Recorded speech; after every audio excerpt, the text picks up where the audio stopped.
Good morning বন্ধুরা, সব কেমন আছেন? ঘড়ির দিকে তাকিয়ে দেখছি 9:59 বেজে গেছে। তারপর কি করব, আমি দোকানে যাওয়ার জন্য রেডি হয়ে গেলাম, দোকানে অবশ্যই চলেও গেলাম। তারপর আমি এক কাপ চা নিয়ে নিলাম আমি পাশের দোকান থেকে।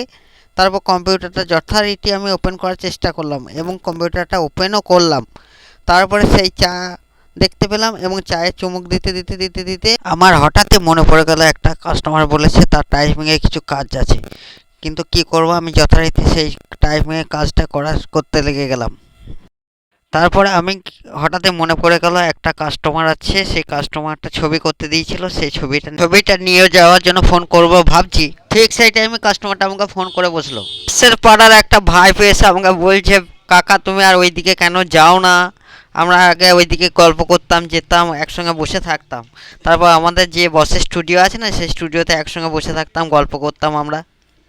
ওর সঙ্গে এইভাবে গল্প করতে করতে আজকে ব্লগটা আমরা শেষ করলাম।